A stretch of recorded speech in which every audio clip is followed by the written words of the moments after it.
estamos começando mais um Teamcast. Eu estou aqui com o meu maravilhoso convidado, Felipe Serrano. É nóis, Samuel! Para o nosso Muito terceiro episódio do Teamcast. Estamos muito felizes. Mas antes de começar, nós queremos dar algumas informações importantes para você, seja você adolescente, seja você jovem, adulto, que nós, como Team Street, o movimento Team Street também, além do podcast, trabalhamos com outras diversas vertentes e uma delas é a nossa temporada, meu irmão. Isso Se aí. você não conhece a temporada do Team, para tudo, pausa o vídeo agora, pausa o vídeo. Entra no Instagram do Team, acesse o link, faz a sua inscrição, ó, janeiro, carnaval E inverno. E também a gente tem nosso site ali, itsbr.com.br. Entra lá. acessa tudo, vê também a lojinha do Team Street, irmão, cheio de roupa irada, ó o moletom do Fi. A gente tem o e-commerce, Samuel. E-commerce. A gente manda pro Brasil inteiro. Então, se você quer caneca, moletom, se você quer camiseta, as camisetas do Team Street, então você pode entrar lá no e-commerce nosso, que vai aparecer aqui na tela para vocês. E pede lá o seu material. E, inclusive, nós temos um presente para o nosso convidado do e-commerce, direto do e-commerce do Team Street. Traz aí, produção. Nosso presente, aí ó, diretamente Esse aqui. pro nosso amante de café. Muito Vai obrigado. fazer muito bom uso. Uma bela de uma caneca. Deixa eu aí? ver. Have fun, go deep and bold. Três Well, be pilares aí bold. do Team Street. Genial. Isso, os três pilares. E, Muito Samuel, lindo, hein, velho? apresenta o nosso convidado, E nós aproveitando, estamos né? aqui com o nosso querido amigo Hudson Zanoni. Missionário, palhaço, mas palhaço Woody. no bom sentido, né, palhaço? É. Falar que Mas, é palhaço. além da minha apresentação, melhor do que ninguém, você mesmo se apresentar, fala pra gente, Hudson. Legal. Fala sobre você, sobre a sua história, conta pra gente aí. Muito bem, oi galera, tudo bem? Eu sou o Hudson e desde pequeno eu queria saber a origem do meu nome. Não tem essa parada? Tem, Tipo assim, tem, sabe a origem tem. do teu nome? O que significa teu nome? Samuel, aquele, ó, Deus ouviu minha oração. Felipe, você sabe o que significa Felipe ou não? É, acho que é domador de cavalos. Amigo É, dos cavalos. tipo Eu acabei de isso, fazer uma mano. pesquisa. Amigo dos cavalos. É, essa e parada aí eu aí. queria saber, o Hudson, o que é o Hudson, cara? E aí eu descobri que Hudson é Hudson. Hudson. Então é o filho de Woody, não tem graça nenhuma. Ah, legal. Mas Muito aí, bom. mas aí eu queria saber por que desse meu nome, né? E minha mãe falou assim, ó, você leva o nome de um missionário. Um missionário chamado Hudson que massa. Taylor. E aí eu falei, uau, que legal. Daí tudo começou a fazer muito mais sentido. Então eu sou o Hudson, missionário em tempo integral, casado com a Flaviana. Nós temos 4 filhos. Costumo dizer que nós somos uma grande família em missões. E aí eu sou formado em administração, eu sou ator profissional, trabalho com teatro há mais de 25 anos e também sou palhaço profissional. Aí, ó. Então, palhaço é uma profissão. Na minha carteira de trabalho está lá, palhaço massa. profissional. Mas mais do que isso, eu sou um amante, né, da palavra de Deus, um amante de pessoas, amo pessoas e esse eu sei que é meu chamado, um chamado missionário. Legal. Hudson, você já é envolvido com o Team há muito tempo. E possivelmente os adolescentes, o pessoal que está assistindo, vendo o podcast, já te reconhece pelo seu engajamento e participação nas temporadas, no Team. Conta um pouco pra gente como é que foi esse processo, como é que você se engajou, como que você conheceu o Team Street e a sua história aqui dentro. Muito legal. Essa história foi uma história de interesses até. Eu vou te contar por quê. Tá intimamente ligado com o teu pai. O Wesley, ele teve durante 2 anos um navio missionário que eu conhecia há muitos anos. Quando ele voltou desse navio, eu falei, precisamos conversar porque eu tenho muitas dúvidas desse navio. E você já conhecia esse navio ou não? Conheci o navio de ouvir falar, de outras pessoas que passaram, mas nunca tinha visitado o navio. Isso há 25 anos atrás, 26 anos atrás. E aí ele falou, não, vamos marcar um café. E ele me atendeu com café, tivemos todas as dúvidas. E quando terminou, eu tava indo embora, tranquilo. Ele falou, peraí. Nós estamos trazendo um evento aqui para Maringá, chama Team Street. E ele é grande. Então eu quero contar com a sua presença no próximo. Eu falei, vai ser um prazer. Legal. Então, dessa conversa, que foi uma conversa missionária, para mim o Team Street está intimamente ligado com missões. Porque eu cheguei através do Team, né? Eu tive no Team através de missões. Então, dessa conversa missionária, gerou esse primeiro contato com o Team. Então, E você lembra o ano, mais ou menos? 2004, 3 ou 3. Uau. 3 ou 4. Caramba, É isso aí, no O início é, do mano, Team primeiro Street. team. Que legal, cara. Pra falar a verdade, eu cheguei no segundo team. O primeiro foi uma versão mais minimalista. Foi uma versão da igreja. Trouxeram a igreja pra cá, fizeram um acampamento teste, mas aí naquele mesmo ano fizeram o segundo com toda a característica, com todas as ferramentas do team. Aí eu cheguei nesse segundo. E como é que foi a sua participação? O que você fez? Legal. No começo eu vim só para dar oficinas, precisava de gente para dar oficina de arte e tudo mais. E aí eles falaram, olha, como você gosta dessa parte artística, você podia cuidar da programação, tudo que acontece no palco. Então eu era responsável pela banda, pela dança, pelo teatro. E aí eu entrei também na equipe de programa, então eu era responsável por isso. Que legal. Que legal, Então, faz tudo. E aproveitando ele falando do café, né, que ele teve com Aí, o ó. Wesley, chegou o nosso cafezinho aqui. Nossa, a produção tá em alto nível A produção agora. tá mandando muito. Tá parada. The Dripper, do melhor café Aí, de ó. Maringá. Patrocinado diretamente do The Dripper. Aí, qual Se que é você não qual conhece, só você Vamos não ver conhece. aqui. Tá tudo Samuel. Tá vou tudo ficar, Samuel. Deixa eu pegar aqui. Tem um que Vou ter é... que descobrir. Vai ter que ser no gole Vamos mesmo. ver qual que é o cappuccino. Não tá. Aqui, ó. Tá, Cap. cap e aqui, assim. Aí, ó, latte. Cap seu aí ou não? Ah, verdade. Agora que eu vi cap. Isso Nóis. Quente. Então Muito vamos bom. usar a nossa Aí, ó. marquinha, né? Vamos fazer vingar esse negócio. Já fizemos a propaganda do The The Dripper, Dripper, agora vamos agora fazer a propaganda fazer da caneca. É, da caneca. Tcharam! Do Team Street Brasil. Ó, não demais. esquenta a sua mão, permanece quentinho. E outra. Alta tecnologia. Não, uma coisa importante também, que todos os produtos da Team Store são para sustento e também sustentabilidade do Ministério das Missões, né? De missionários e também tudo 100% voltado para missões, gente. É isso aí. Udi, você que já é um missionário a longo prazo, já viveu muitas experiências. Quantos países você já visitou? Legal. Até o ano passado foi o último país que eu tive, né, numa ilha chamada Trinidade e Tobago, e ali completei 46 países. E esse ano eu faço 46 anos, então tá ficando assim a média de idade Que de legal, país. hein? Então meu sonho é ir viver uns 90 anos, quem sabe conhecer uns 90 países, mas o legal é que quase todos esses países são viagens missionárias. Pouquíssimos deles eu fui a passeio. Então, e tem países que eu já fui 10 vezes, 5 vezes, 8 vezes. A minha ideia não é dar a volta no mundo, não tenho essa vontade. Quero conhecer o mundo todo. Eu quero ir aonde Deus me levar. Se tem um projeto ali, eu sei que eu serei útil ali. Essa é a minha ideia. Que legal. E de todos esses países, qual foi o que mais te marcou nesses anos aí de missões que você tem se envolvido com isso? Legal.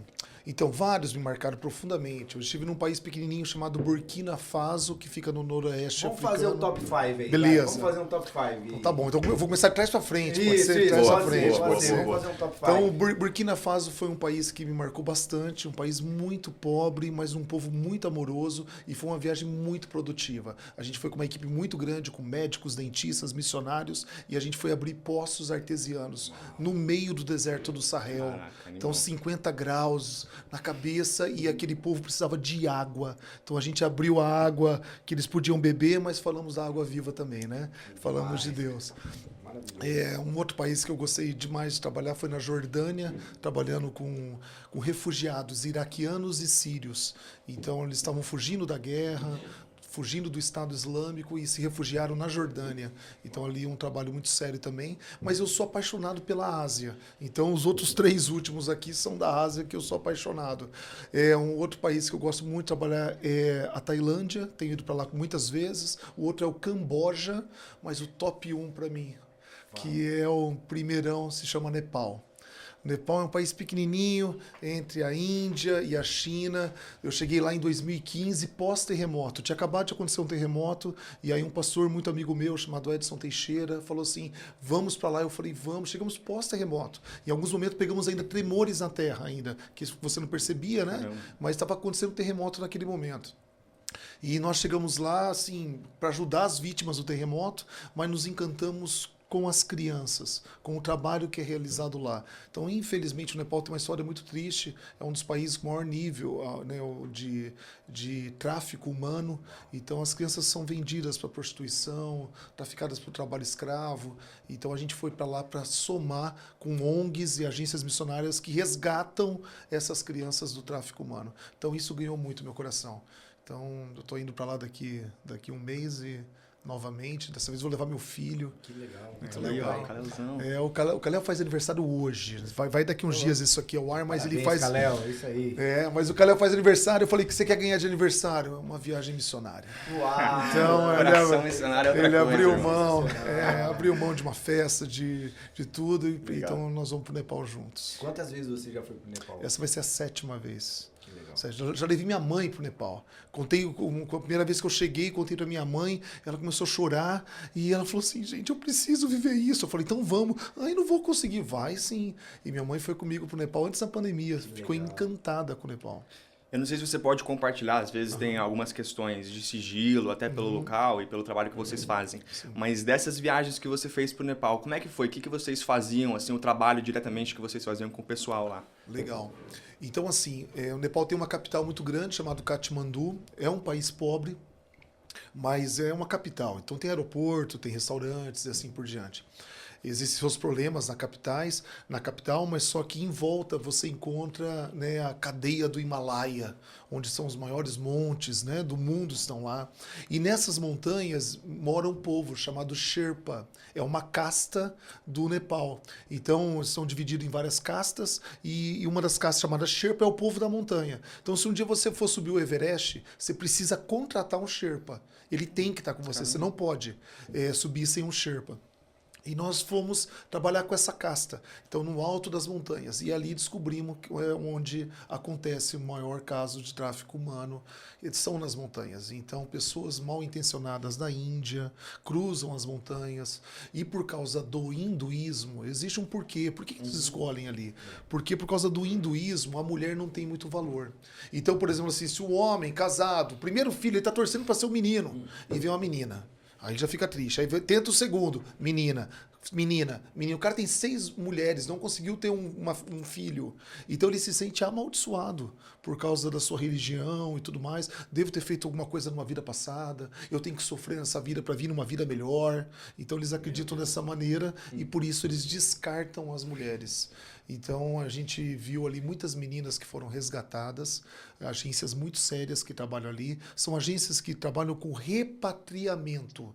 Não é eles que vão lá, chuta a porta do lugar, liberta a corrente, tira a criança. Isso quem faz é a polícia. Mas depois de uma série de avisos aonde estão essas crianças, mas nós conversamos com as crianças que foram repatriadas, que voltaram para o Nepal. Então são histórias muito tristes, crianças de 7, 8, 9 anos que vivem uma vida de abuso, né? Nossa, deve ser um choque, cara. É um choque realmente, mas também é algo também para a gente despertar, né? Fala assim, precisa estar acontecendo e eu posso ajudar. E o trabalho que você fazia lá, que era? Qual que era Como a ideia? eu trabalho com arte, trabalho com teatro, trabalho com palhaço, então é uma linguagem muito boa para se conectar com as crianças, né? Então o trabalho nosso é para falar com os pais, é para avisar eles. Olha, porque não tem energia elétrica nessas montanhas, não tem internet, entendeu? Então ele nem imagina que isso pode acontecer. Então ele vive há 1000 anos, 2000 anos atrás. Então, olha, existem essas pessoas, acontece essa situação. Então, a gente faz esse trabalho, né, de precaução no começo, né? E trabalha com essas crianças, né? Então, meu trabalho é trabalhar com eles ali. Eu capacito líderes também desse lugar. Então, Você falou que trabalha com arte e acho que muito disso vem da palhaçaria. Sim. E dentro da palhaçaria, quais foram alguns trabalhos, talvez, de portas abertas para países ou para ministérios que você conseguiu através da palhaçaria? Muito legal. O palhaço ele é um meio de comunicação universal. É impressionante. Então, assim, todo mundo recebe bem o palhaço. E eu já fui em lugares que nunca tinha visto um palhaço. Não foi só um lugar, não, vários. Já fui em tribos indígenas no Brasil, nunca tinham visto um palhaço. E mesmo assim consegue se comunicar. E por causa da linguagem do palhaço, corporal, você não precisa falar nem a língua do país que você está indo. É possível você se comunicar. E a pessoa está disposta a fazer essa troca com você. Né? Exatamente. Então, o palhaço ele foi sempre um instrumento para mim. Que deu muito certo no Oriente Médio, dá muito certo na Ásia. Na Ásia eles me chamam, muitos dos lugares me chamam de clown. O clown, porque é palhaço em inglês. Mas na Ásia eles me chamam de Joker. Joker. Eu falava, não, I'm a clown. Não, you are Joker. Eu falei, por que eles me chamam tanto do Joker, do Coringa? Porque a figura do palhaço chegou pelo baralho. Meu Deus. Então, assim, eles receberam o baralho há muito tempo atrás. Então, assim, para eles, o palhaço é aquele do baralho. Então, eles me chamam de Joker. Lá no, por exemplo, na Camboja, no Nepal, nesses lugares, eles me chamam de Joker.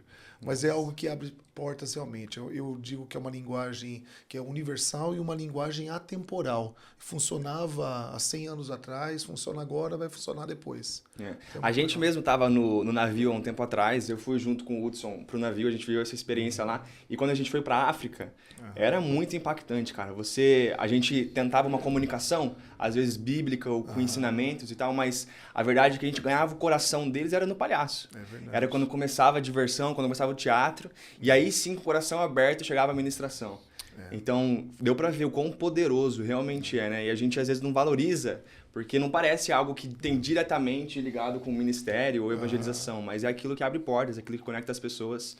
É muito marcante. Não tenho Não é dúvida disso. só o palhaço, né? Todo É tipo tudo. de arte, né? Isso sim. você abre É, no coração das pessoas, né? Alguns instrumentos, cara, que são mais ocidentais, como o violão, a guitarra e tudo mais, não tem nesses países. Você chega no Nepal, você não encontra um violão. Nas montanhas, você não encontra de jeito nenhum. Você encontra algo parecido. E quando a gente levou um violão, eles querem ouvir o som daquele instrumento. Então, eles sentam em volta para ouvir o som do violão. E é multidão, né? É, exato. É muita gente. Uma vez eu levei a escaleta, né, que é o tecladinho lá. Eles nunca tinham visto aquilo ali nas montanhas.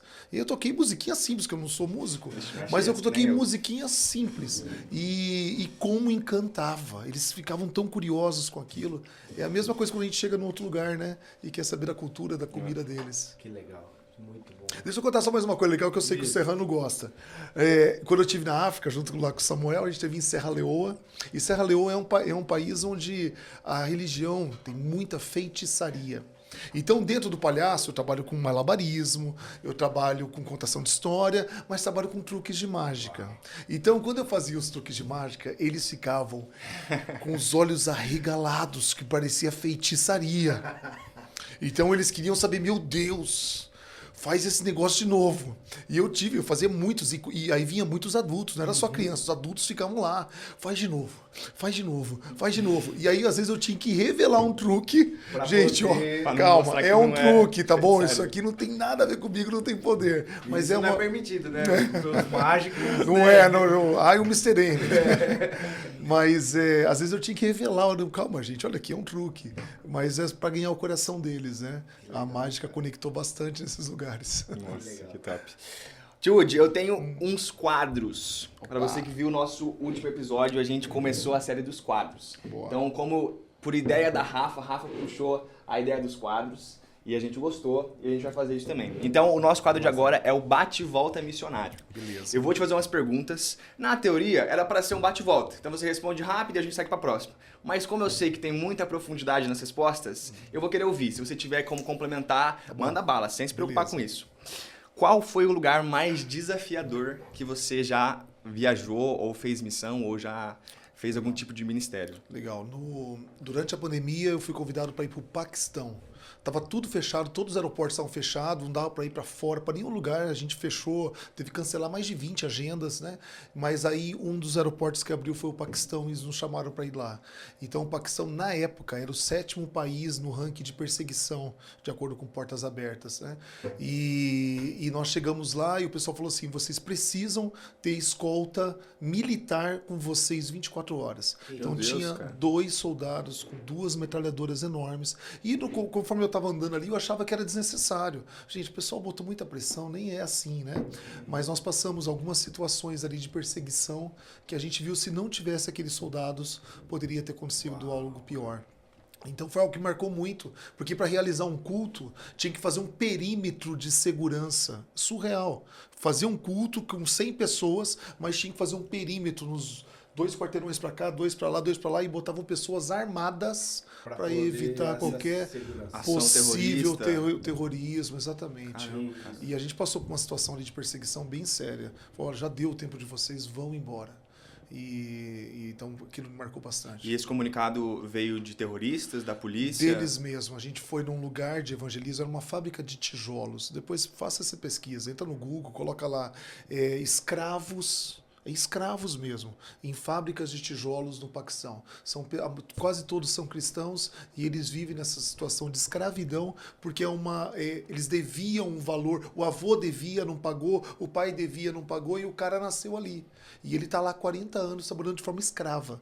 E aí, nesses lugares, dessas fábricas de tijolo, a gente foi em umas 10. Na última delas, deu problema. Nós chegamos, estavam todos armados, eles falaram, vamos embora. E a gente teve que sair com o carro cantando pneu, literalmente. Cena surreal. Acho que foi a cena mais tensa assim, que eu vivi. E nunca tinha visto tanta arma na minha frente. Uma pessoa apareceu primeiro, daqui a pouco era 20, 30 pessoas com metralhadoras, com armas. E a língua do Paquistão é muito forte, Urdu chama. Então você não sabe se ele está falando amigavelmente ou ele está brigando com você. Então a gente olhou para a nossa escolta militar e eles falaram para o carro. Entramos no carro e falei, o negócio era sério. E como é que eles permitiam vocês se aproximarem dessas indústrias de escravidão? Como é que funcionava isso? Nós começamos indo para lá, olha, eles estão lá, mas a gente poderia levar comida para eles. E nós começamos a ir no final do expediente. Eles trabalhavam até umas 5 da tarde.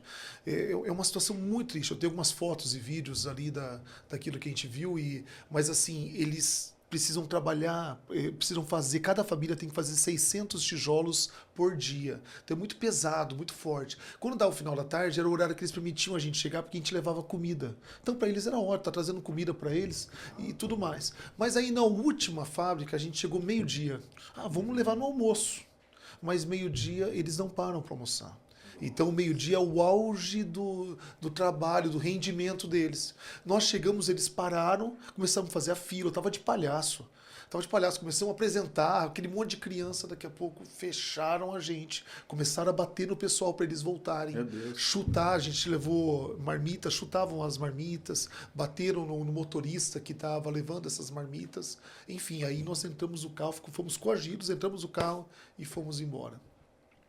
Uma realidade triste, cara. Procure depois. Escravidão no Paquistão. Em fábricas de tijolos. Pois é.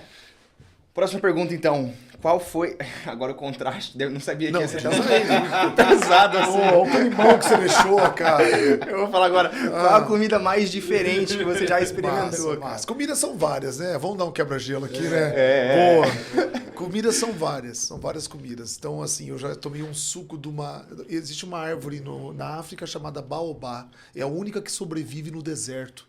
Ela tem uma raiz muito profunda e tudo mais. Eles chamam de ancião do deserto, porque ela fica seca, ela parece um monstro. No meio da areia, está no meio do deserto, tem assim um negócio todo torto, assim. E aí, da raiz dessa árvore, eles fazem um suco, é o suco do baobá. Então, esse suco, ele é gosmento, e fala... E os caras chegamos numa tribo lá, né? E numa aldeia, né? Num village. E aí eles chegaram e serviram pra gente esse suco. Tá todo mundo por educação. Começamos a tomar. Aí as mulheres faziam assim, aquela bebidinha e falavam assim, gente, não vou aguentar. Toma o meu. E aí a gente começou a tomar, ajudar as mulheres que estavam ali. Então daí que eu tomo esse negócio aí. Pá, e tava quente. Cara, deu uma diarreia. Mas é bom, é ruim? Não é ruim, mas ele é gosmento, não é aquela coisa refrescante e quente, ainda pior ainda. Mas na Ásia teve comidas diferentes mesmo, né? Lá eu já comi escorpião, já comi tarântula, comi uma tarântula do tamanho da minha mão, assim, ó. Comeria uma tarântula? Eu não. Como diz o Irã, aranha Golias. Sai fora, mano. E você sabe que esses insetos, é muito interessante, eles não comem isso, ai que nojo, foi por uma necessidade. E muitos deles foram para dentro da selva e era o que achava na selva. Então grilo, gafanhoto, esses pequenos insetos, né, besouros grandes. Mas como é que é feito? Eles botam num tacho, óleo, joga lá a tarântula, o escorpião, frita tudo. Então, ou seja, toda a melequinha que tem dentro, seca tudo. E aí depois eles jogam, botam no outro lugar, sal e pimenta. Conclusão, você come algo crocante com salgado e pimenta. Então, é um salgadinho. Você morde e faz crect. E eles falam, meu, isso aqui é um salgadinho. E é literalmente um salgadinho. Você come de olho fechado e você nem percebe. Nem percebe. Vou falar, a perninha da tarântula, de verdade. Você pega ela assim, ó, ela vem inteirinha. Aí você come aqui, ó, e você nem percebe. Eu e meu filho, né, o Kalel foi pra lá também, pro Camboja, pra Tailândia, e ele tinha, acho que, 10 anos de idade, e ele comeu a tarântula, o escorpião preto, um escorpião enorme preto. Nossa, cara. Botava... É bom, é bom, é bom. É bom. Vou mostrar, vou mostrar. Nossa. Que legal. Próxima pergunta. O que você gostaria de ter aprendido antes de entrar no campo missionário? Legal. Essa é uma boa pergunta, mano. E eu já sabia. Eu já sabia. Ah, que isso, eu não sabia disso? Todo mundo sabe. Mas eu não vivia isso. Que é a dependência de Deus. Literalmente. Quando você vai pro campo, você quer dar uma mãozinha para Deus. Então, tipo assim, Deus, vou precisar de sustento. Mas fica tranquilo, ó. Tô lembrando aqui, tem meu tio tem meu tio, pode ajudar. Aí tem aquele presbítero lá da igreja, aquele cara gosta de mim. Aí depois tem esse outro amigo meu, esse daqui, e eu fazia uma listinha. E eu falei assim, deixa que eu vou atrás desses caras aí. E quando eu decidi ficar em tempo integral, eu lembro de ter feito uma lista com 20 pessoas. E eu levei não das 20 pessoas. Uau, cara. Naquele momento, eu falei, meu Deus, eu vou ter que voltar para trás. E Deus começou a trabalhar no meu coração, dizendo assim, é dependência, Hudson, eu vou te levantar outras pessoas. Você nem conhece. A igrejona grandona que você imaginava vai te ajudar em intercessão, mas a igrejinha pequenininha vai te ajudar em sustento. Caramba. E foi exatamente isso que eu aprendi. Então, queria ter aprendido isso antes, que eu sofri. Eu sofri, de verdade, porque a gente quer dar uma mão para Deus e você acaba com a ansiedade, uma angústia no coração, né? Mas hoje eu entendo que não adianta eu fazer um plano, tentar ajudar Deus, que Ele tem o caminho dele. Muito bom. Legal. Algum momento que você pensou em desistir? Você falou, cara, agora não dá mais. E eu vou ser bem sincero, não quero ser um herói aqui. Eu nunca pensei em desistir. Agora acabou. E eu trabalhava antes numa indústria farmacêutica. Era um excelente trabalho. Eu era gerente dessa indústria farmacêutica. Ganhava muito bem. Eu tinha seguro de saúde, odontológico, seguro do carro, seguro de vida. Era tudo assegurado. E do nada eu desfaço e perco o meu seguro. Agora Deus é o meu seguro. Não tem mais nada daquilo que me garantiam, né? Então, em nenhum momento eu pensei em voltar para trás. Voltar naquela segurança que eu tinha. Mas desanimar, é claro. Não adianta falar pra você, eu sou um herói, nada me abala. Claro que desanima. Quando você não tem reconhecimento daquelas pessoas que estão perto de você. São pessoas da tua igreja. São pessoas seus melhores amigos. O cara não reconhece o teu trabalho ou faz algum comentário maldoso. Já recebi comentários, às vezes, na internet. Você só fica postando fotos só para se promover. Aí eu falei, então eu vou tirar, eu não vou postar mais nada. Aí as pessoas falam assim, você não posta nada, como é que a gente vai te ajudar? Aí você fala, tá bom, vou postar. Aí você posta aí, tá vendo? Só posta isso. Então, assim, esse tipo de comentário desanima. Quando falta recursos financeiros, é uma coisa que entristece demais o nosso coração, né? Porque eu tô com a família no campo missionário. Então, eu sei que eu tenho cuidado de uma esposa e de 4 crianças. Então, isso me desanima um pouquinho. Mas Deus sempre vai dando aquele fôlego, né? Você volta depois, você desanima, fica triste, mas volta depois. E tem aquele tabu que todo mundo entende, né? Assim, que tem nas igrejas, que é o tabu de, não, missionário tem que ser miserável, né? E isso aí é uma grande mentira, né, Udi? Olha lá, o missionário tem iPhone, ou tem uma camiseta de Ou marca. fazendo missões no Caribe. Postando foto da marca. Nós fizemos. Os missionários. E eu acho que isso é uma grande mentira, né? É uma grande mentira. Isso é muito legal que você comentou, sabe por quê? É um estereótipo de 20, 30 anos atrás, 40 anos atrás, que acontece com os brasileiros. Porque isso não acontece nos Estados Unidos. Uau. O missionário americano, o missionário europeu é um herói. O missionário coreano, da Coreia do Sul, o cara é um herói. Um herói. Agora, qual é o estereótipo do brasileiro? E principalmente dos mais velhos. A gente está mudando aos poucos. O missionário é o cara que não deu certo. O missionário é o cara que não conseguiu casar. Esse cara não conseguiu casar, manda para missões. Missionário é o cara que, não, ele não dá certo aqui na igreja, não vai dar certo. Vamos mandar, a gente fica livre. E aí vem essa ideia, tadinho do missionário. Eu só vou ajudar se ele estiver necessitado, né? Se ele estiver precisando muito, Exato. aí eu vou lá e ajudo. Isso é uma grande mentira, né? Exatamente. Para mim, de verdade, missionário não é o cara que deu errado. Missionário é o cara que deu certo. É o cara que entendeu algo que a igreja toda está vivendo para aprender. Entendeu? Você usou aí que o missionário é um herói. E eu acho que é essa a cultura que tem que ser, né? Todo mundo precisa entender isso, né? Ele é um herói. Quando o missionário chega, a gente, cara... E é bem isso mesmo. Quando eu vou para outros lugares, outros países, eu sou recebido, uau, esse é o cara que veio nos ajudar. Quando aqui eu volto de outro país, aí fala assim, como é que foi aquela tua viagenzinha? Como é que foi aquele negocinho lá? não sei o quê. Então, aí tem esse... Aí eu já respiro, eu já tenho maturidade com isso, mas eu falo, meu, não entendeu nada, nada. Então... Legal. Qual foi o momento mais marcante que você viveu no campo?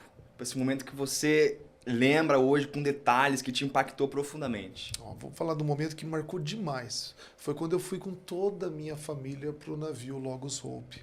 Porque, lembra que eu falei, eu conheci o Team Street pelo navio, porque eu queria saber de tudo aquilo ali.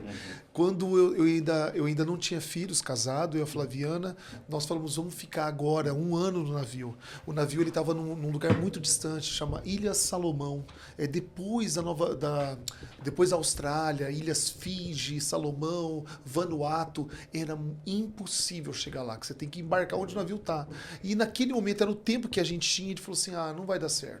Então ali eu falei, meu sonho já foi por água abaixo.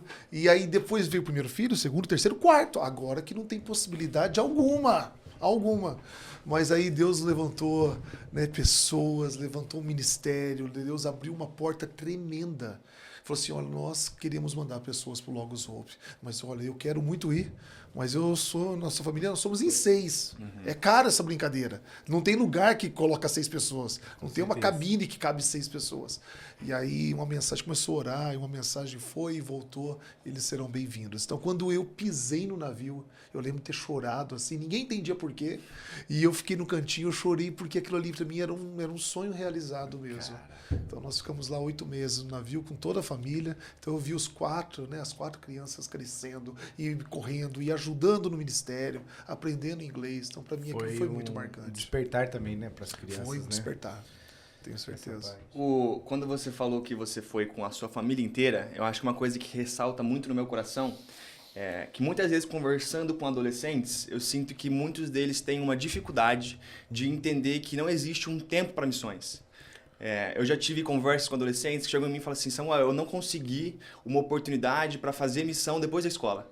Eu, infelizmente, não posso sair agora, não posso deixar minha casa, tenho que ajudar minha mãe no trabalho, ou tenho que começar a estudar, os meus pais não abriram as portas para mim.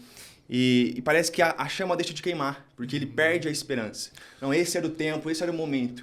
E viver isso em família para você, depois de tanto tempo permanecendo e vivendo, vendo o mover de Deus com a sua família, tanto financeiramente quanto ministerialmente, as portas abertas, como é que foi esse processo para você? Foi muito legal, exatamente o que você falou. Tem muita gente que perde o time, perde o momento e fala, agora não dá mais tempo, agora não dá mais, isso deixa para o outro. Mas quando eu estava lá com toda a minha família, é uma preocupação a menos, sabia? Porque eu sei que é onde eles estão. Eu sei que eu estou ali do lado de fora, mas eu sei que eles estão ali do meu ladinho também. E estavam sendo bem cuidados e cada um fazendo uma função. Então, assim, viver com eles foi... É um grande sonho, assim, de todo missionário. Porque a gente fala muito de julgo desigual. Quando a gente fala assim, tô namorando a menina do mundão. A menina que não é da mesma igreja que a minha. Isso é julgo desigual, julgo desigual. Mas julgo desigual pode ser muito além disso. Você pode casar com uma menina crente, e a menina fala assim, eu sou caseira, quero morar nessa cidadezinha que foi onde eu cresci, e o cara, eu tenho um chamado missionário, eu preciso ir embora. Essa diferença é um jugo desigual. Jugo é aquele negócio que colocava no cavalo, né, ali no boi, ali no burro, para puxar o arado. Então, quando colocava no mais alto e o outro era mais baixinho, eles chamavam de jugo desigual, porque um fazia mais força do que o outro. Então, é exatamente essa ideia. A gente precisa já procurar amigos, um cônjuge no futuro aí, um relacionamento. Não, já dá a dica então. Já dá a dica pros adolescentes aqui. Fala aí. Então anota aí, gente. Anota aí esse negócio negócio, aí, tá bom? Sem Papo na reto, língua. papo reto mesmo, tá bom, gente? Se você tem um sonho, né, de ser um missionário em tempo integral, já começa a procurar alguém que tem esse sonho também. Vai ser mais fácil. Você acha que não dá certo essa pessoa? Lógico que dá certo. Deus pode fazer infinitamente mais. Mas é mais demorado, é mais doloroso, entendeu? É mais estresse. Então, quando eu comecei a namorar, eu sabia que minha esposa, a Flaviana, ela falou assim, eu também tenho esse desejo. Então eu falei, que legal. Então a gente está pensando junto. Ela falou para mim assim, eu quero ter uma família grande. Ela que falou. Eu falei, eu também. Porque se eu falasse para ela assim, eu não quero ter nenhum filho, e ela falou, eu quero ter muitos filhos, é um jugo desigual também. A gente vai brigar à toa. Entendeu? Ali vai se desgastar à toa. Eu quero me envolver no ministério da igreja. E o outro fala assim, não quero ver você na igreja envolvido com nada. Então isso você vai gerando um desgaste. Então procure alguém que tenha um pensamento parecido com você, que Deus vai potencializar os dois juntos. É isso aí, adolescente. Então fica a dica aí. Muito bom essa dica aí. Anota aí no seu caderninho, viu? Mas, Udi, vamos voltar um pouquinho sobre o Logos Legal. Navio. Vamos falar um pouquinho o que é esse projeto, o que é isso, o que é esse ministério. Porque, assim, duas coisas que eu sou apaixonado, dois ministérios que eu sou apaixonado. Um é o Team Street Brasil, que tem grande parte do meu coração, e o outro é o Navio Missionário Logos Hope. Legal. É fantástico, eu sou apaixonado também por esse ministério. Vamos Massa. falar um pouquinho mais sobre Vamos esse falar um pouquinho, porque eu ministério. quero gerar curiosidade em vocês, viu, gente? É isso Ó, aí. procura Instagram, site, por favor, porque é um ministério que você precisa fazer parte um dia. Nem que seja num tempo, um curto período, nem que seja até como mantenedor ou intercessor, mas quem sabe você está lá em tempo integral. O navio Logos Hope faz parte de uma organização missionária chamada OM, Operação Mobilização. Eles possuem hoje 2 navios, um se chama Logos Hope, outro se chama Doulos Hope. Um fica na região da Ásia, o outro fica na região da África, Caribe, passa pelo Oriente Médio também, o norte da Europa. E qual é a proposta do navio? A bordo do navio existe a maior livraria flutuante do mundo. São 400 mil livros em estoque. 5 mil títulos diferentes de livro. É surreal, né? Animal. Porque Não, é surreal. Sabe- É milagre. É Você não milagre. acredita quando você vê. Porque o Samuel trabalhou na Book Fair. Ele trabalhou Sei bem lá. como é. Ele sabe certinho quantos livros tem encaixotado. O dia inteiro carregando livro pra lá e pra cá e vende e reestoca livro. Agora, É animal, o mais cara. incrível, né, Samuel? Você pensa assim, cara, 2025, quem que lê livro? Quem que lê livro? Meu amigo, faziam filas de 8 mil pessoas por Não, dia. ridículo. O Samuel pegou isso aqui, dá confusão na fila. Filas que duram 6, 7 horas. Não, e nos países... Mais pobres, Pobres. às vezes, em países da África e assim por diante. Então, assim, eles usam dessa estratégia para atrair o povo para dentro do navio. E ali dentro do navio eles vendem essa literatura. Quando não podem comprar, tem até uma literatura cristã que eles podem entregar, mas todo o trabalho dentro ali é para apresentar a salvação. Então, o navio o Logos Hope tem 350 hoje tripulantes, né, de 65 nacionalidades diferentes. E é legal falar disso, Serrano, Samuel, porque o Team Street está com uma parceria com o navio Logos Hope. É isso Então, se aí. você acha interessante, meu amigo, gastar um tempo de missões de 3 meses ou 1 ano, enfim, nós queremos ser um facilitador. A gente quer ser uma ponte para você, tá bom? O que você precisa saber? Depois você pode procurar ali no direct, pode me Isso, procurar. manda Mas o que mensagem você pra precisa gente. saber? Tem que ter mais de 18 anos, tem que ter o passaporte, o pai e a mãe tem que dar a bênção, não adianta você querer ir Falar sem a- inglês. o pai e a mãe benção, uma carta do pastor e precisa falar inglês. Porque a língua no navio é o inglês, são 65 nacionalidades diferentes. Tá, mas eu não tenho inglês super fluente. Se não for muito básico, se for um inglês intermediário para avançado, você tá dentro, tá bom? isso aí. E a gente quer ser uma ponte, facilitar com isso que o Team Street tem ajudado, inclusive financeiramente, com parte do valor que você gasta lá. Agora, no navio, de atividade, enfim, o que você fez lá? Qual que foi uma experiência tão... Foi marcante, assim. Eu tenho várias pra falar minha com você, inclusive, e a gente viveu muita coisa, cara. verdade. Mas compartilha com a gente aí o que foi uma das coisas que você fez lá que marcou o seu coração. Legal. Então, no navio eu cuidava estava dentro de um setor que era de eventos. Pelo fato da facilidade da arte, me colocaram para trabalhar ali. E eu lembro que nós chegamos na Angola. Você ainda não tinha embarcado, eu né? cheguei Depois Cape Cape Town, depois eu fui... Gana. Foi Gana, tá certo. Lá em Itacorade, né? É. Mas enfim, lá em Angola, nós ficamos apenas uma semana. E era a primeira vez do navio em Angola. Então, eles fizeram filas enormes. E nos últimos dias, você não está entendendo, não ia dar tempo. Os policiais começaram a mandar o pessoal embora. E aí o navio falou, fica. E tava calor. E aí eles começaram a ficar desidratados, cansados na fila. E aí o capitão falou assim para mim, Hudson, desce lá de palhaço. Traz um ânimo pra essa galera aí. E aí eu desci, depois desceu minha filha, meu filho, as crianças, daqui a pouco outras pessoas desceram com violão. E tipo assim, a galera desceu toda pra fila. E ali a gente começou a distribuir água. Eles têm uma mochilinha, né? Um camelback, assim, e eles vão distribuindo água, começamos a dar água ali pra eles. Aquele momento pra mim foi muito especial, porque eles falavam português também. Então eles falavam obrigado. Obrigado, obrigado por estar aqui. Teve umas senhoras, eu falava assim, volta amanhã, ainda vai demorar mais umas 6 horas aqui. Volta amanhã, vem cedinho. Não, eu já viajei 5 horas para estar aqui. Cara, absurdo. Não volta amanhã. Meu Deus Então eu do céu, falava, cara. uau, aquele dia foi muito marcante. O tempo que a gente viveu na fila lá em Angola, muito especial para mim. E assim, a experiência que eu tive no navio, eu fiquei uma semana na Argentina. E foi assim, quando eu vi aquela fila de 4.000 pessoas na Argentina, na Bahia Blanca, eu falei assim, meu Deus do céu, velho, que é isso, cara? É um milagre isso, cara. Porque assim, e diários, né? 4.000 diários, dia. assim, 5.000, enfim, muita diários gente. para entrar no navio. E eu fiquei espantado, assim, porque eu não acreditava o tanto de pessoas que tinham ali para conhecer o navio, a livraria e tudo mais. Então, assim, isso é um milagre, né, Udi? É verdade. fantástico, cara, o alcance que tem isso, né? Uma estratégia e tanto. O navio, para você adolescente que se interessa por missões, ouvindo sobre o navio você gosta, eu preciso te dar um choque de realidade, irmão. É verdade. Vamos falar real, porque a gente vê missões, vê o que o pessoal posta, vê que é muito legal, mas eu vou te dar a verdade no e cru, irmão. Você vai para missões, prepara para calejar essa mão, prepara o coração, prepara o psicológico, porque você vai trabalhar, cara. Isso mesmo. No navio, a gente gastava a maior parte do tempo era trabalhando. Era colocando o livro na prateleira, era fazendo a venda do livro, era apresentando o navio pro pessoal. E isso é espiritual tanto quanto você descer lá e falar de Jesus pra alguém. Exatamente. É o serviço, cara. E para mim, uma das experiências que mais me marcou no navio eram esses momentos, sabe? Tão simples, que você tá trabalhando e Deus ministra o seu coração sobre o serviço, sobre compaixão com as pessoas. E às vezes você vê o mover de Deus nos pequenos atos.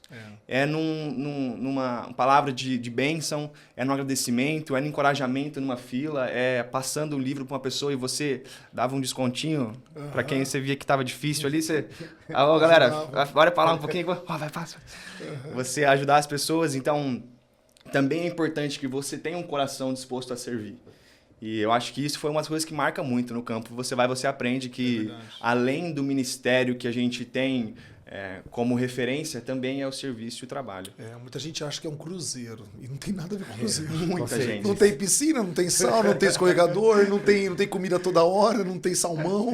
Então não é um cruzeiro, não tem camarão, né? Mas tem pão. Pão Tem tem pão, sobra. pão tem bastante. Então é um navio missionário. E, Udi, então, fala pra gente qual é essa sensação, vocês dois, né? De viajar em alto mar ali. Como que é essa sensação de você estar ali em alto mar ali? Legal. Além dos enjoos que você sente ali e tudo mais. Mano, e põe jogo nisso. É verdade esse aqui mesmo? Isso é enjoava. verdade ou não? É verdade. Esse enjoava mais do que eu. Não tem como, mano. Porque você vê um cruzeiro, você vê que ele tem estabilizador. E o navio? Não tem nada. Mano, o navio, ele até tem estabilizador Tem, lá, né? mas não Mas ligam, né? mano, cara, é 1.000 euros por cada hora, vez que- por dia, não sei. É caríssimo. Cara, é caríssimo? caríssimo. Eles não tá ligado? ligam. Aí o navio balança mesmo. Cara, mas de cair coisa, assim, prateleira Blá, blá, blá. caindo no chão, e livro no chão, e prato, né? A gente mesmo, ouvia os prato direto. estrondos assim na cozinha. Cara, Isso um é balanço. verdadeiro mesmo. Super verdadeiro, Então, super nossa, verdadeiro. cara. Existem 3 tipos de onda, eu sempre falo isso. O capitão que me ensinou. Uma que vem por trás e empurra o navio. Essa é uma beleza. O mar fica até flat. Ele fica paradinho assim, ó. E ele vai embora, você nem sente que tá no navio. Aí tem a outra que é de frente, que daí o navio faz assim, ó. Tá aquela sensação de toda hora você ficar fazendo assim. Beleza, não é a pior. A pior é a de lado. Então você bate aqui e começou a fazer isso aqui, ó. Pá. Aí você vem, cara. Uma coisa é passar 2 horas fazendo isso. Agora, outra coisa são 13 dias. 13 dias. 13 Separado. dias, uau. Nós cruzamos, né, de Serra Leoa até Barbados. Barbados. 13 dias de navegação. viagem. 13 dias, Porque, assim, mas não foi todo o período lógico, assim, né? mas... Ó, uma coisa que eu senti no navio, entendeu? Como é que é morar no navio? Quando eu cheguei no navio, eu olhei pra cima, eu falei, meu Deus, eu sou muito pequeno. Olha o tamanho desse navio, que fortaleza, né? Então eu entrei lá e me senti seguro. Quando eu saí pro alto mar, que a gente deixa a cidade, você não vê mais nada, você só vê o oceano. E aí? Aí você fala, meu Deus, como nós somos pequenos. Então aí você olha, o céu é azul e o mar é azul, parece continuidade em alguns lugares. Você olha assim, meu Deus, isso aqui. Aí você fala, meu Deus, como nós somos pequenos. Então, isso é muito legal. Deus falou muito comigo com isso.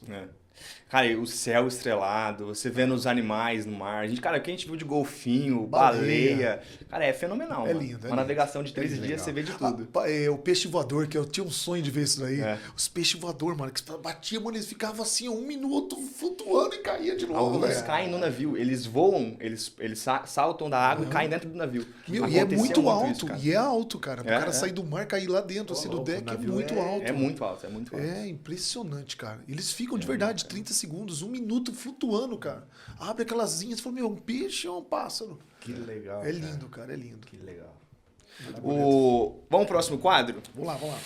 Eu tenho um quadro que eu tenho muito carinho. E esse é pra você que tá assistindo, telespectador, isso aqui. Você que tem um coração missionário, se prepara. Qual um conselho? Vamos falar 3 conselhos pra cada? 3 conselhos para uma pessoa que quer começar na vida missionária. Legal. 3 conselhos para um missionário que já está no campo, mas é inexperiente, tá, a curto prazo. E 3 conselhos para uma pessoa que quer ser missionária a longo prazo. Ou que já é a longo prazo, desculpa. Legal. Vamos lá, vou tentar dar um conselho pessoal Isso, meu. isso, não é isso. aquela Não, coisa. pessoal. Siga esses Coração 10 do Hudson. Coração do Hudson. Leve esse livro aqui que vai resolver tua vida. Não é assim, né? Mas quem quer começar uma vida missionária, eu digo que você precisa já conversar com o coração dos seus pais. Se você é novo, ainda está debaixo da autoridade deles, né? E depois a segunda coisa é conversar com a tua igreja. A tua igreja tem que te apoiar. Não, eu não quero nem saber. Minha igreja é muito grande. Isso vai demorar demais. A igreja tem que ser parceira do seu trabalho missionário. Porque são eles que enviam, eu não tenho dúvida disso. É a igreja que envia. Mas eles não têm dinheiro para isso. Minha igreja é pequena, mas que vinha intercessão. Nós estamos aqui segurando a corda na intercessão. Então, assim, a igreja tem que ser parceira. Essa é a segunda coisa que eu acho extremamente importante. E eu acho que você aprender uma segunda língua, terceira língua, até uma quarta língua, é muito importante. Eu me arrependo. Queria mesmo ter esse insight quando eu tinha 12 anos de idade, a idade da minha filha, por exemplo, de falar que não era só inglês. Eu tinha que aprender o inglês, o espanhol, mas o francês seria importante também. Que eu tive lugares que só falava francês. Uau. E eu não sei me comunicar em francês. O inglês malemar. Então, assim, eu acho que, mas eu quero fazer missões locais, eu quero trabalhar só aqui. Não preciso falar inglês, não. Cara, está cada vez mais próximo. A gente está recebendo refugiados no nosso país. Isso é verdade. Né? Aprender. Eu fico tão triste porque eu não sei falar em Libras. Eu fico tão triste, eu sei poucas coisas. E como, né, eles estão cada vez mais perto da gente, eu fico impotente. Eu falo, meu Deus. Então, assim, quem tem o desejo de começar um trabalho missionário, não se preocupe com a língua também. Beleza? Isso é muito importante. Legal. Tá bom? Para quem tá no campo e ainda tá passando uns perrengues ainda, não desista. Não desista porque essa obra não é sua, é de Deus, né? Deus está no negócio. Então, assim, quando vier a dificuldade, não desista. E uma outra dica é também ter o apoio, essa rede de apoio do Brasil. Os pais, os amigos, a igreja, que estão lá sustentando esse cara com mensagem. Ô, Felipe, beleza? Hoje eu só queria que soubesse que eu orei por você. Uau. Cara, aquilo é maravilhoso pra gente. Impactante, né? Receber aquilo ali. Cara, essa pessoa lembrou de mim, é sério. E hoje eu tava tão triste. E se essa pessoa orou por mim, é que eu tenho algum valor aqui, né? Então não desista, tem essa rede de apoio. E também essa questão financeira. Quando você está no campo missionário e né, ainda é imaturo, você fica muito abalado financeiramente. Então você fica assim, cara, eu vou desistir. Eu vou ficar. E agora, de onde vem meu sustento? E agora? O pessoal não cortou aqui. O que vai acontecer? Deus vai abrir outros caminhos. Deus vai. Se Deus está no negócio, Ele abre outros caminhos. Então não se preocupe, não tem essa ansiedade que a gente tem quando a gente está no campo missionário logo no começo. Agora o cara que está mais tempo, que quem sabe tem muitas pessoas que estão muito mais tempo do que eu. Eu estou há 20 anos aí em tempo integral, mas tem gente que está há 50 anos e tudo mais. É deixar um legado, né? Porque hoje eu tenho visto muita gente, muitos grandes projetos que o diretor ou o cara, o pioneiro, morreu e acabou. Meu Deus. E aí o filho não deu sequência, ele botou muita força no filho, o filho não deu sequência. E tá tudo bem se o filho não der sequência. Às vezes não é o chamado do filho, mas ele não ensinou mais ninguém. E aí o projeto foi e morreu. Legal. Então, assim, deixar esse legado eu acho fundamental. É ensinar, entendeu? Aqui no Team Street, eu conto histórias. Se tiver alguém que vier do meu lado e falar assim, cara, só você faz isso, mas eu quero aprender. E eu quero ensinar, porque daqui um dia eu tô velho. E aí eu quero que outra pessoa continue, entendeu? Então eu sempre trabalho com capacitação em toda viagem missionária que eu vou, capacitando os locais, né? A igreja local, porque uma coisa é você falar inglês numa língua que não é tua. Agora a língua mãe, falar entendeu, com a língua local, né? É um brasileiro falando para brasileiro é diferente do americano falando com o brasileiro. Com certeza. Isso Então é verdade. deixar esse legado aí de transição, acho que é importante. Eu acho que é isso. Legal. Quem sabe alguns mais velhos aí podem deixar outras ideias aí que eu vou aprender também. Muito bom. E viagens locais no Brasil? Legal. Como é que é a sua experiência com essas viagens mais Aham. dentro do Brasil mesmo, né? Legal, porque quando fala do meu ministério, o pessoal pensa, ele só viaja o mundo. Não, é 2, 3 viagens no ano, assim, para fora do país. E muitas são aqui no Brasil e muitas acontecem na minha cidade.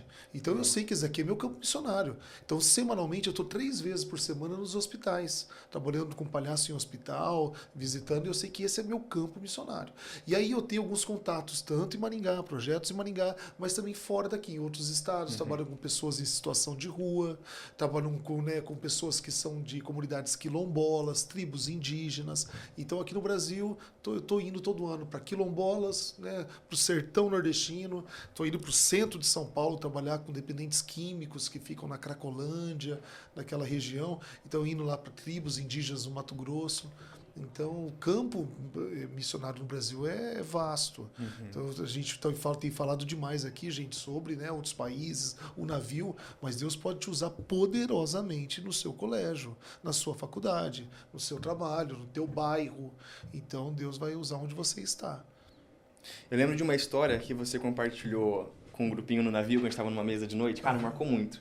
Sobre uma viagem que você fez numa tribo no Brasil. Muito legal. Lembra dessa história que você contou pra Sim, mim? claro. Conta um pouquinho pra gente de novo. Pois é, nós somos uma tribo chamada Camaiurá e ela fica no Alto Xingu e quando nós fomos a primeira vez eu não fui.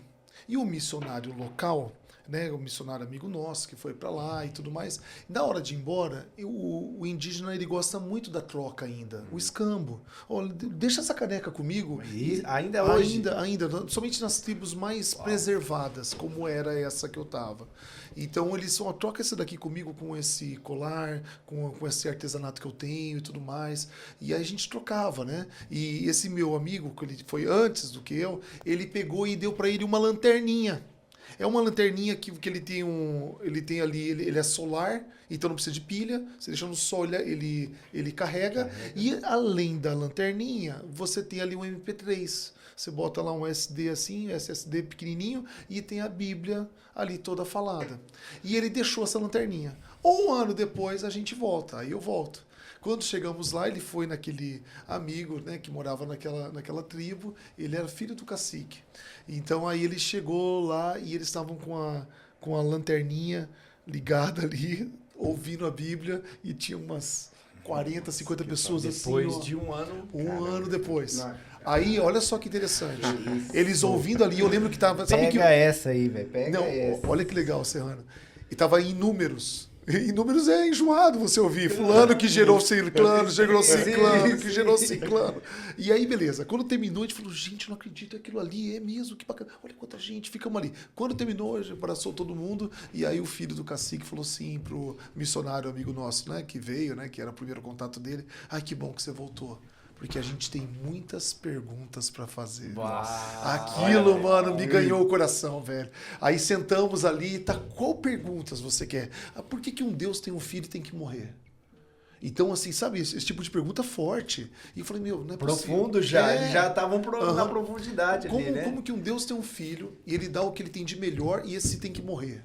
Por outros que estão errados. Então, esse tipo de pergunta. E o que é ressuscitar? Essa palavra ressuscitar, viver de novo. Mas a gente não conhece ninguém que viveu de novo. Então, esse tipo de pergunta, sabe? E foi legal porque a gente tem essa ideia. Gente, por favor, no Brasil todo mundo sabe de Deus. E não sabe. Ou sabe de uma maneira, às vezes, muito, né, superficial. Então, poder falar para eles de coisa básica do Evangelho foi uma bênção pra gente. Que legal, cara. Muito bom, muito bom, muito bom. É isso aí, Udi. Muito bom, muitas histórias. E eu acho que veio um insight aqui agora, Samuel, pro Udi compartilhar com a gente. E, né, que ele faz isso tão bem no Team Street. E Deus usa a vida dele, mas uma história aí da Bíblia que você gosta demais e você possa contar um pouquinho aí e ensinar os adolescentes sobre essa história, como você... Legal. Muito bom, Né? Vou pegar uma aqui mais antiga. Eu gosto muito do Velho Testamento. Embora para mim, o Novo Testamento é o que tem todo o sentido. Sim. Porque a gente vai falar de Jesus e da graça no Novo. Mas o Velho a gente tem muito aprendizado, né? Então era uma época da lei, mas enfim. Eu gosto dessas histórias. Tem muito contexto histórico de batalhas. Isso, quando eu começo a ler, minha imaginação assim vai longe. Uau. Eu gosto dessa ideia. Eu gosto de dizer também quando eu conto história, mas como é que você conta história? Como é que você tem essa facilidade? Eu preciso visualizar um ambiente. Eu preciso saber. Essa história que eu vou contar aconteceu em Samaria.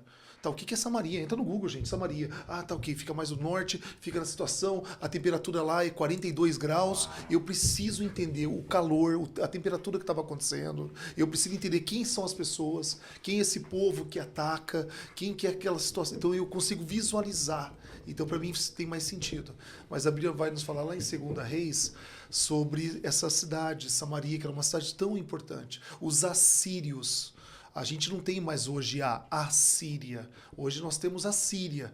Então, a Assíria engloba hoje a Síria, mas a Assíria era muito maior. Pegava vários países que hoje existem.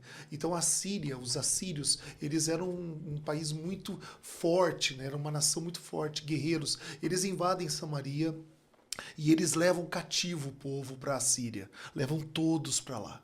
E agora eles pensam assim, a cidade é muito boa. A cidade já tem poços, tem casas, já tem ali um lugar para a gente criar o nosso gado, as ovelhas. Vamos habitar essa cidade. E eles trazem os assírios para habitar em Samaria. Mas a Bíblia fala que eles habitaram Samaria, mas não conheciam as exigências do Deus daquela terra, que é o nosso Deus.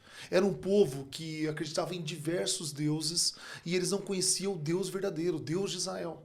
E por isso Deus castigou eles, mandando leões. Eu acho surreal isso, porque foi uma praga de leões. Que loucura. A Bíblia fala que leões começaram a entrar na cidade e começaram a matar vários deles. E por causa disso eles ficaram apavorados, porque não é normal vários leões vindo. A gente fez alguma coisa errada. Manda uma carta pro rei e fala assim: rei, olha, a cidade é boa, mas o povo que a gente deportou, eles acreditam num Deus que a gente não sabe agradar esse Deus. E eles mandam, então, agora um sacerdote para que ele pudesse voltar. Vamos mandar alguém aí para que ele possa ensinar vocês a adorar o Deus dessa terra. Esse sacerdote, ele volta, eles ensinam aquele povo a adorar o Deus daquela terra, mas, diz a Bíblia, que quando eles chegavam em casa, fechavam as janelas, as cortinas, a porta, então eles adoravam os seus antigos deuses. Então isso me traz um contexto tão interessante. São pessoas que tentam negociar com Deus. Para ficar livre dos leões, eu adoro você aqui do lado de fora. Mas quando eu chego em casa, eu volto para os meus altares idólatras. Então a Bíblia fala quais são esses deuses que eles adoravam. Entre eles, um deles era Adrameleque, que pedia em sacrifício os filhos queimados vivos. Meu Deus. Então olha que loucura. Os caras adoravam a Deus lá de fora para os leões irem embora, e os leões foram embora. Mas só que dentro de casa eles queimavam os filhos. Então Deus viu tudo aquilo ali. Durante muito tempo eles tomaram conta de Samaria, mas depois Deus tirou aquele povo que não entendeu nada sobre adorar a Deus. Então uma lição que eu tiro dessa história é que com Deus a gente não se negocia, sabe? Não negocia. Ah, tá difícil, Senhor, para mim. Então, ó, durante esse mês eu vou na igreja e vou dar até o dízimo, tá? Mas depois que as coisas ficarem boas, não se esqueça de Deus. Lembra daquele que trouxe para você a liberdade, trouxe a salvação. Amém. Muito bom. Legal. Cara, Sensacional. Você é louco. Vou contar mais não, tô brincando. Parte 2, parte 2. 2 Reis 17 e 24, tá bom? Meu Deus, isso aí tá na Bíblia, tá? É que a gente passa tão batido. Muitas Então, a histórias, 2 né? Reis 17 e 24, tá? Muito bom, muito Durante bom. o navio, o tio Hudson contava a história pra gente. Ele chegou a contar mais de 10 histórias. Cara, era a melhor parte do navio. Pra mim. Eu sempre falei que era a melhor parte. É verdade, Samuel sentava. aí. Cara, não, eu ficava ali horas, cara. Eu tenho tudo gravado até hoje, inclusive. Olha que tudo legal, gravado. mano. Às vezes eu coloco pra ouvir e fico só vendo as histórias. Hudson, a gente tem algumas perguntas feitas por adolescentes Diz aí, pra diz aí, você. vamos lá. Vamos ver como é que você Tá vai chegando responder o isso nosso aqui. bloco final. E fica aí ainda com a gente. Como saber se o meu chamado... Lá vem a pergunta do chamado, né? A clássica pergunta do chamado. Como saber se o meu chamado é missionário e como você descobriu o seu? Legal. A Bíblia fala de alguns chamados, né, de algumas vocações que a gente tem, entre ela pastoral, e são várias vocações, mas assim, existem essa do evangelista mesmo, do chamado missionário. O meu foi algo que foi despertando desde criança. Meus pais traziam missionários para dentro de casa, eu ouvia aquelas histórias, eu queria ser um missionário. Então foi uma coisa natural para mim. O problema, muitas vezes, que eu queria destacar aqui, é que a gente espera um chamado. Tem que cair um raio e pá, e vá. E tem que aparecer um país, senão eu vou entender que se não acontecer isso, se não for uma coisa sobrenatural, e tá tudo bem, Deus pode usar esses mecanismos. Mas eu vou falar de uma missionária, mano, chamada Sophia Miller. A Sophia Miller, já falecida, ela era uma norte-americana de Nova York, se converteu e veio para a Amazônia. Ela parou dentro do Brasil, ela veio evangelizando os povos indígenas e trabalhou dentro do Brasil durante muitos anos, implantando igrejas e um trabalho muito bonito. E quando ela estava bem velhinha, foram entrevistar ela.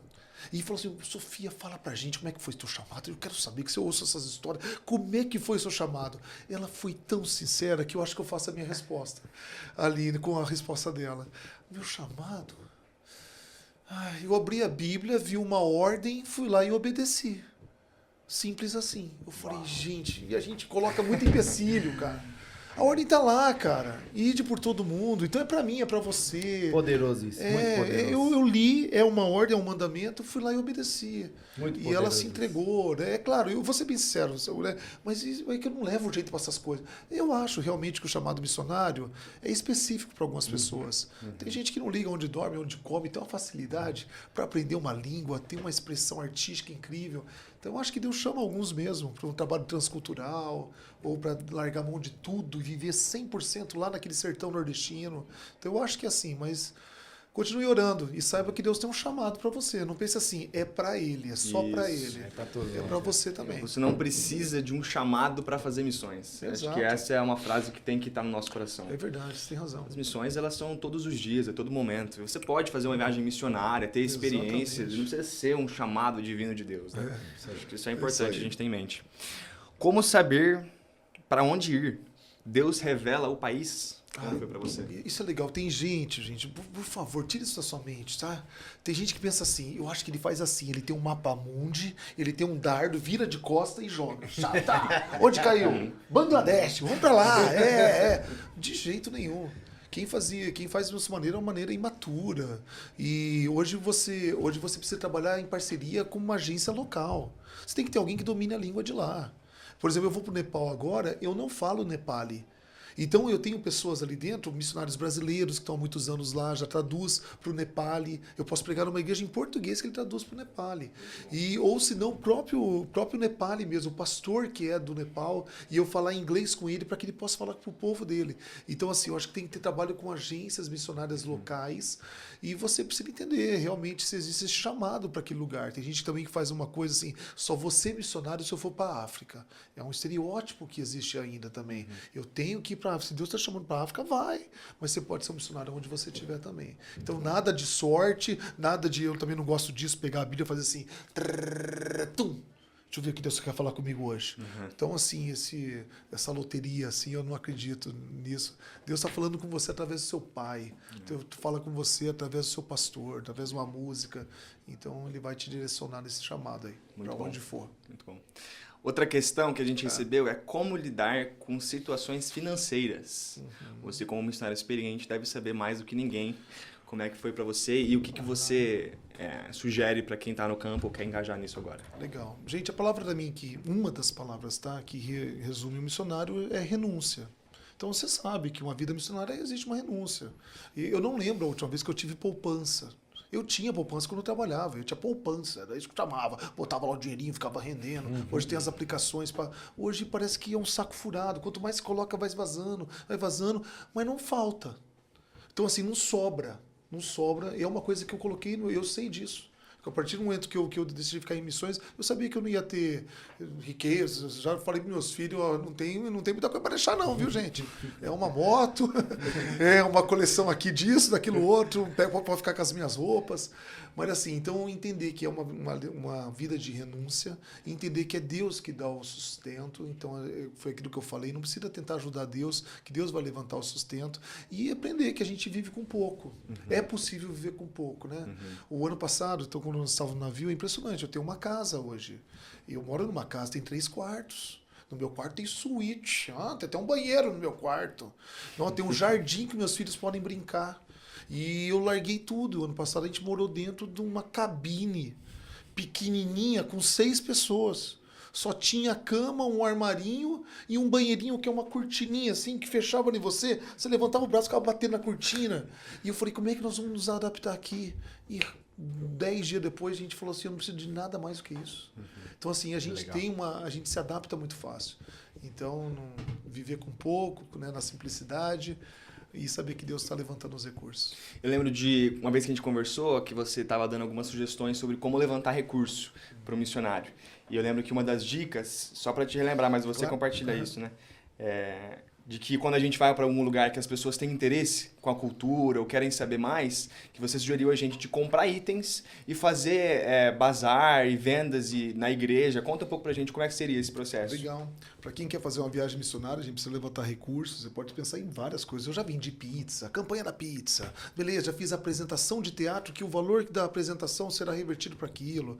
Vendemos bombons, enfim. Então, assim, você pode ter essas estratégias, né? Mas uma das coisas muito legais que eu faço, quando eu vou para esses países, eu vejo muito artesanato, eu compro em grande quantidade, sem explorar o vendedor, porque eu sei que também que é o ganho dele, mas isso aqui tá tão bonito, e eu compro aquele material. Quando eu chego numa igreja, eu falo, olha, eu trouxe o material daquele país. E olha que lindo esse artesanato, olha que lindo. É uma maneira que eu consigo levantar recursos. Já tive passagem que eu paguei, né?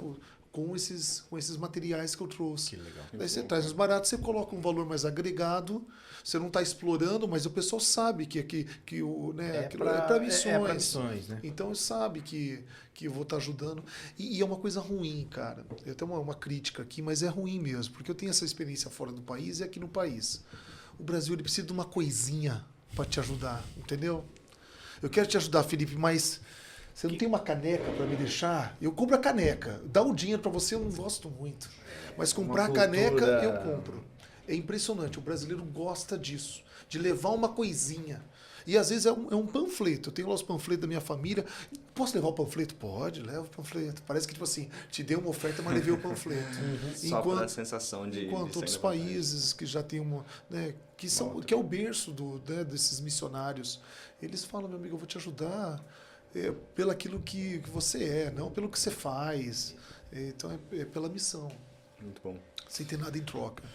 Última pergunta de uma adolescente, mandou pra gente: estou na escola, como eu me envolvo com missões? Legal, muito bom. Gente, eu quando estava na escola, eu fui um adolescente tímido, não fui esse cara comunicador. E na adolescência fui um cara tímido e tive minha fase que eu tinha aquela vergonha. Parece que eu era o único crente da sala, cara. O único crente. Mas um dia eu passei uma situação muito interessante. Um professor nosso ficou doente e aí eles falaram assim, gente, nós precisamos orar por esse professor. Precisamos fazer uma reza. Alguém quer fazer uma reza, uma prece, alguma coisa pelo professor? Ninguém levantou a mão. E eu fiquei indignado. Eu falei, ninguém vai levantar a mão? Ninguém vai levantar a mão? Calma aí. E eu fui tomado por uma ousadia mesmo. Eu falei, eu posso. Todo mundo olhou para mim. Aí eu fui lá na frente. Eu falei assim, gente, orar é falar com Deus. E eu dei uma aula para eles. Eu lembro que eu era adolescente. Eu falei assim, a gente fecha o olho. É porque senão a gente fica prestando atenção nas coisas do lado. É só por isso. Se eu estiver dirigindo um dia, eu não preciso fechar o olho. Mas aqui nós vamos fechar o olho. E no final, se você concordar com a minha oração, você vai dizer amém. Porque amém significa que assim seja, é nós, estamos juntos, eu entendi. E eu lembro de ter feito aquela oração, cara, e todo mundo comigo, Senhor, abençoe esse professor, cura ele, em nome de Jesus, amém. Aí vi aquele coral, amém. Falei, gente, é uma igreja. Mas aí daquele dia em diante, sabe, comecei a ter mais respeito. Isso aconteceu comigo na faculdade também. Então vai gerando curiosidade. Só uma curiosidade, qual igreja que você vai? E lá tem algum trabalho assim com adolescente, e tem acampamento. Então eu fui ganhando a confiança, daqui a pouco eu era essa referência cristã dentro da escola. Então assim, não tenha medo, tenha ousadia mesmo. Existem pessoas que querem ouvir da palavra de Deus. São pessoas que estão passando dificuldades, né? Os pais estão se separando, pessoas com problemas com drogas, meninas se cortando, se mutilando, se machucando. Então você precisa falar. Ela vai encontrar esperança nas tuas palavras e o Senhor vai te usar. Amém. Seja ousado, adolescente. E para você que tem esse desejo no seu coração, que queima por levar o evangelho nas escolas, falar sobre Jesus, o Team Street pode dar esse suporte para você. Nós temos um ministério que se chama Collab. O Collab ele é um ministério de apoio para adolescentes, meninos e meninas que querem começar movimentos e ministério nas escolas. Querem falar de Jesus, que precisam de um apoio. Eu não sei como começar, Samuel. A gente pode te ajudar com isso. A gente vai caminhar com você, fazer reuniões com você, ligação. Vamos se encontrar uma vez por mês aqui na base do time para ter conversas, cafés da manhã. Vamos entrar em contato com a escola. Então, todo o suporte que você precisar e você precisa de ajuda e o seu coração queima por isso, você pode entrar em contato com o time e o Collab vai fazer parte da sua vida. Nós temos um time hoje disposto a te ajudar, trabalhar com você e fazer esse desejo no seu coração florescer ainda mais.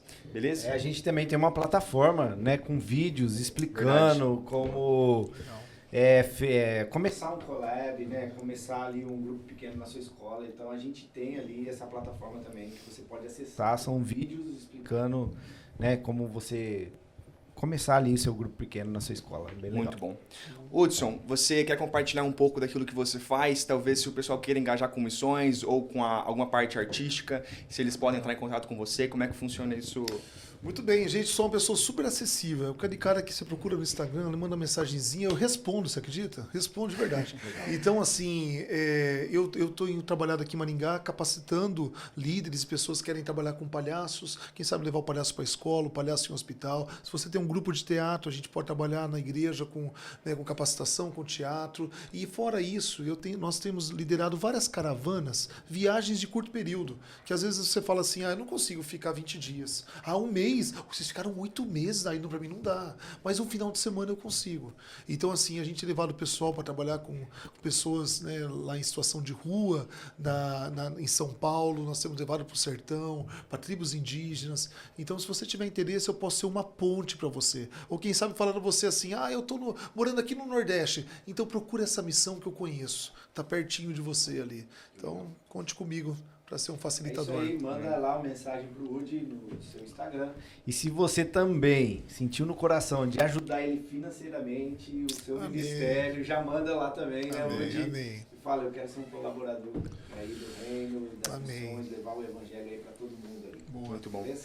Antes de a gente terminar, a gente gostaria de orar por você, fazer uma oração. Então você que está aí na sua casa, declare também aí palavras de bênção sobre a vida do Woody. Nós vamos orar por ele agora. Amém. Senhor Deus, nós oramos, Senhor, colocando diante de Ti a vida do Hudson. Nós pedimos para que o Senhor venha frutificar, Pai, todo o trabalho que ele tem derramado no campo, tudo aquilo que ele tem feito nas missões, com as pessoas, que o Senhor possa gerar fruto nisso, Pai. Que o Senhor possa capacitá-lo ainda mais, dando ânimo, encorajamento, suporte, Senhor, em tudo aquilo que ele precisar. Que jamais falte para ele e para sua família. A nossa oração é para que ele possa continuar esse lindo trabalho, continuando influenciando e impactando as novas gerações. Amém. E que as pessoas que olhem para ele tenham esse olhar de referência, Senhor. E olhar para Jesus através da sua vida. Sim. A nossa oração, Pai, é para que o Senhor continue derramando ainda mais sobre ele. Porque o Senhor encontrou fidelidade no Hudson e ele tem derramado sobre as pessoas. Amém. Essa é a nossa oração em nome de Jesus. Amém. Amém. Isso aí, valeu, obrigado, tamo junto, valeu, até o próximo episódio. Um abraço. Valeu!